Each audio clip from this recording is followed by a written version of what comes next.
নমস্কার বন্ধুরা, আমি কোজাগরি আবারও চলে এসেছি তোমাদের কাছে একটা ভিডিও উপস্থাপন করতে। আজ দুইখানা টোটকা ভিডিও তোমাদের সাথে শেয়ার করব। টোটকা বলতে পারো, রেমেডি বলতে পারো, দুইখানা টোটকা রেমেডি তোমাদের সাথে শেয়ার করব। একটা আকন্দ গাছ সম্পর্কিত রেমেডি, আরেকটা ময়ূর পালক সম্পর্কিত রেমেডি। কি সেই স্পেশাল রেমেডি যার দ্বারা তোমার কাছে অনেক প্রপার্টি আসবে। প্রপার্টি অর্থাৎ ধনসম্পত্তি সম্পর্কিত কোনো রকম সমস্যার মধ্যে যদি তুমি ভোগো, সেই সমস্যাগুলো দূর হবে। আরেকটার কারণে বাড়ির বাতাবরণ শুদ্ধ হবে, বাড়িতে অর্থ আসবে এবং বাড়ির মধ্যে কোনো নেগেটিভ ঊর্জার বাস থাকবে না, কোনো নেগেটিভ শক্তি প্রবেশ করতে পারবে না। তাছাড়া বাড়ির কোনো সদস্যের ওপর যদি রাহুর কোপ থাকে, রাহুর দৃষ্টি থাকে, সেই রাহুর দৃষ্টিও নষ্ট হয়ে যাবে। একটা মানুষের জন্মছকে যদি রাহুর দৃষ্টি থাকে তাহলে তার জীবন তছনছ করে দেয় রাহু।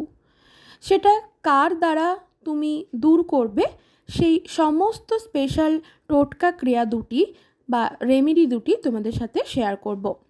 কি সেই স্পেশাল রেমেডি অবশ্যই জানাবো, তবে চলো বন্ধুরা তার আগে আমার চ্যানেলের ইন্ট্রোটা দিয়ে ফেলি। যারা ইউটিউব থেকে দেখছো তাদেরকে জানাই আমি ওমের মা চ্যানেল থেকে সবাইকে সুস্বাগতম। আশা করি সকলে খুব ভালো আছো, সুস্থ আছো। আর যারা আমার ফেসবুক পেজ কোজাগরি ঘোষ এইখান থেকে ভিডিওটা দেখছো তাদেরকেও সুস্বাগতম জানাই। বন্ধুরা, ভিডিওটা ভালো লাগলে একটা লাইক আশা করব, শেয়ার করে দিও চটজলদি আপনজনদের সাথে। যদি তুমি জানো তারাও এমন বিপদের মধ্যে আছে, তাহলে অবশ্যই ভিডিওটি তাদের সাথে শেয়ার করো। আর যদি তোমাদের কিছু জানার থাকে আমাকে কমেন্ট করো, আমি তোমাদের কমেন্টের যথাযথ রিপ্লাই দেবো। তো চলো বন্ধুরা, আর বিশেষ দেরি না করে আসল তথ্যে চলে যাই।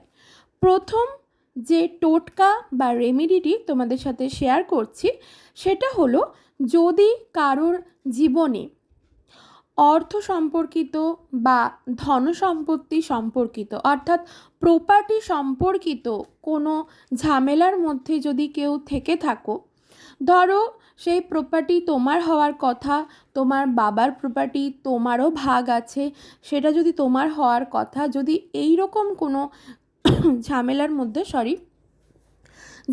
মধ্যে যদি তোমরা থেকে থাকো, তো সেই ঝামেলা থেকে বেরোবে কী করে? আমাদের বাড়ির আশেপাশে সমস্ত জায়গায় এমন কোনো জায়গা নেই যেখানে এই গাছ পাওয়া যায় না।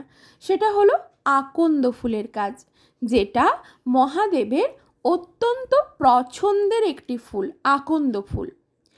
এই আকন্দ ফুলের গাছ যত পুরনো হবে তত তোমার এই ক্রিয়াটি করতে তুমি সফল হবে।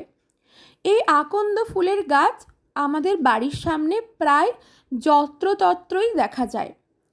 এই আকন্দ গাছের যে পাতা, সেই পাতাতে একটানা 1 মাস প্রত্যেক দিন একটু করে সর্ষের তেল দাও। চেষ্টা করো এই অগ্রহায়ণ মাস থেকে করার। অগ্রহায়ণ মাসের যেই তারিখ থেকে করবে, পৌষ মাসের সেই তারিখ পর্যন্ত কন্টিনিউ তোমাকে এই ক্রিয়াটি করতে হবে। এই কাজটি নারী পুরুষ নির্বিশেষে সকলেই করতে পারো। এই কাজটি যে কোনো ধরনের অশৌচ চলাকালীনও কিন্তু করা যাবে, এই ক্ষেত্রে কোনো অসুবিধে হবে না। অশৌচ চলাকালীন আমি এটাই বোঝাতে চাইলাম, আমাদের মায়েদের যে একটা 4 দিন ধরে যে একটা প্রসেস চলে না, আমরা ঠাকুর সেবা করতে পারি না বা কোনো কিছু করতে পারি না, সেক্ষেত্রে সকলেই, নারী পুরুষ নির্বিশেষে সকলেই এই ক্রিয়াটি করতে পারো, যার দ্বারা এই ক্রিয়াটি করলে অগ্রহায়ণ মাসের যে তারিখ থেকে করছো শুরু, পৌষ মাসের সেই তারিখ পর্যন্তই করবে। 1 মাসের মধ্যেই তোমরা ফললাভ করবে। ফলস্বরূপ কী হবে? প্রপার্টি সম্পর্কিত অর্থাৎ ধনসম্পত্তি রিলেটেড যে সমস্যার মধ্যে তোমরা কন্টিনিউ ভুগে চলেছ, সেই সমস্যাগুলো কেটে যাবে অনায়াসে। 1 মাসের মধ্যেই তোমরা একটা ফল পেয়ে যাবে। তবে এই ক্রিয়াটি করতে গিয়ে কেউ বেশি হুটোপাটি করো না যে আমার 1 মাস তো হতে যাচ্ছে, কেন আমি এখনও বুঝতে পারলাম না, এখনও পেলাম না। এই ক্রিয়াটা করো না, কারণ ধৈর্যের ফল মিষ্টি হয়। আর এই সকল ক্রিয়া করতে গেলে অবশ্যই ভগবানের উপর আস্থা বিশ্বাস রাখবে। তুমি যাকে মানো, তোমার যিনি ইষ্ট দেবতা, তাকে স্মরণ করে এই ক্রিয়াটি করো, নচেত ভগবান মহেশ্বরকে স্মরণ করে এই ক্রিয়াটি করো। প্রত্যেক দিন 1 মাস কন্টিনিউ এই ক্রিয়াটি করে যাও, হাতে নাতেই প্রমাণ পেয়ে যাবে। যারা এই সকল জিনিস বিশ্বাস করো না তারা কিন্তু মোটেও করতে যেও না, এতে হিতে বিপরীত হবে। কারণ বন্ধুরা, কথায় আছে বিশ্বাসে মিলায় বস্তু, তর্কে বহুদূর। আশা করি বোঝাতে পারলাম। এরপর 2 নম্বর যে রেমেডিটি বা টোটকাটি তোমাদের সাথে শেয়ার করব, সেটা ময়ূর পালক সম্পর্কিত একটি টোটকা বা রেমেডি। কি সেই স্পেশাল টোটকা বা রেমেডি, চলো শুনে নাও। হয় 3টে নতবা 5টা, 3টে অথবা 5টা গোটা অবস্থায় ময়ূর পালক নাও। ময়ূর পালকটা ছোট দেখেই নেওয়ার চেষ্টা করবে। ছোট ময়ূরের যে ছোট পালকগুলো হয়, যে কোনো বড় দশকর্মার দোকানে এগুলো পাওয়া যায়, তো ছোট দেখে নেওয়ার চেষ্টা করবে। যদি ছোট পাও ভালো, নচেত বড় যদি পাও, সেক্ষেত্রে ময়ূর পালকটা কিন্তু মাঝখান থেকে কেটে দিও না, যে ছোট করার জন্য কাটলে কিন্তু কোনো কাজ হবে না।